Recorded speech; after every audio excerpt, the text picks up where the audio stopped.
তারেক রহমান আপনাকে সামনে থেকে নেতৃত্ব দিতেই হবে। তরুণ নাট্য নির্মাতা মাবরুর রশিদ বান্নাহের এই বক্তব্যটি হঠাৎ সামাজিক যোগাযোগ মাধ্যমে ভাইরাল হয়েছে। জুলাই আন্দোলন পরবর্তী সময়ে অর্থাৎ বান্নার বিপ্লবের পক্ষে নিজ উদ্যোগে বিভিন্ন কর্মসূচিতে কাজ করে বেশ আলোচিত হয়েছেন। যদিও কেউ কেউ সমালোচনা করে বলেন তার এই অ্যাক্টিভিটিজম শেখ হাসিনার আমলে দেখা যায়নি কেন। মাবরুর রশিদ বান্না আন্তর্জাতিক যুব দিবস উপলক্ষে বিএনপির প্রোগ্রামে গত 12 আগস্ট 2025-এ এই বক্তব্য দিলে ভিডিও কনফারেন্সে যুক্ত থাকা তারেক রহমান হাততালি দিয়ে উৎসাহ দিতে দেখা যায়। যা কিছুই হোক, এটা অনস্বীকার্য যে সময়ের সেরা পরিচালকদের ভেতরে প্রথম সারিতে অবস্থান মাবরুর রশিদ বান্নার। এ পর্যন্ত বানিয়েছেন 350-টিরও বেশি একক নাটক। তার হাত ধরেই প্রয়াত হিরণ, রাফসান্দা ছোট ভাই ও মনাখ্যাত শামীম আহমেদরা নাটকে নাম লিখিয়েছেন। ছোটবেলায় ইচ্ছে ছিল ক্রিকেটার হবেন, তবে হয়েছেন সারা জাগানো নির্মাতা। নাটকের গল্পের ক্ষেত্রে বান্না আপোষ করেন না। তার নাটকের গল্পগুলো গতানুগতিক ধারার বাইরে, চেষ্টা করেন নতুন লেখকদের সুযোগ দেওয়ার। ফুটবলের প্রতি বান্নার রয়েছে অন্যরকম আবেগ। তার প্রিয় ক্লাব রিয়াল মাদ্রিদ। প্রিয় না বলে প্রাণের ক্লাবই বলা ভালো।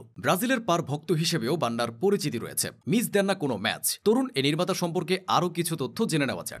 বান্নার জন্ম ও বেড়ে ওঠা ঢাকায়। মা বাবার 3 সন্তানের মধ্যে তিনি সবার বড়। তার স্কুল জীবন কেটেছে ঢাকার গভর্নমেন্ট ল্যাবরেটরি হাই স্কুলে। ক্লাস 7-এ পড়ার সময় বান্না তার মামার কাছ থেকে উপহার হিসেবে একটি ক্যামেরা পান। সেই ক্যামেরা দিয়েই শখের বসে ছবি তুলতে তুলতে একসময় সবকিছু আয়ত্তে নিয়ে ফেলেন। তখন জানতেন না তার গন্তব্য কি হতে যাচ্ছে। ছবি তোলার সুবাদে বান্না একসময় ইত্তেফাক পত্রিকায় চাকরি পান। এরপর 2008 সালে সহকারী পরিচালক হিসেবে ইফতেখার আহমেদের সঙ্গে কাজ করেন। এরই মাধ্যমে তিনি বিনোদন জগতে পা রাখেন। এসবের মধ্যে পড়াশোনা করেছেন ইউনিভার্সিটি অফ ডেভেলপমেন্ট অল্টারনেটিভ। টানা 3 বছর বিভিন্ন জনের কাছে কাজ শিখে বান্না নিজেই নাটক বানানোর সিদ্ধান্ত নেন। 2011 সালের ডিসেম্বরে তিনি প্রথম নিজের একক পরিচালনায় নাটক বানান। তার তৈরি করা প্রথম নাটক ছিল ফ্ল্যাশব্যাক। এই নাটকের পেছনে অর্থ লগ্নি করেছিলেন তার বাবা। সেই থেকে বান্না একের পর এক নাটক করে গেছেন। তবে কমফোর্ট জোনের ভেতরে নিজেকে আটকে রাখেননি। ধর্ণা দিয়েছেন বড় বড় প্রডিউসারের কাছে। জীবনে তিনি 50 বারেরও বেশি সময় প্রত্যাখ্যান হয়েছেন। তবে এখন পথটা মসৃণ করে নিয়েছেন। নাটকের মতো বাস্তব জীবনেও তিনি বেশ রোমান্টিক। পরিচালক হিসেবে বান্নার বিশেষত্ব হলো তিনি ইউটিউব থেকে নতুন নতুন মুখ খুঁজে আনেন। প্রত্যেক নির্মাতার ক্যারিয়ারে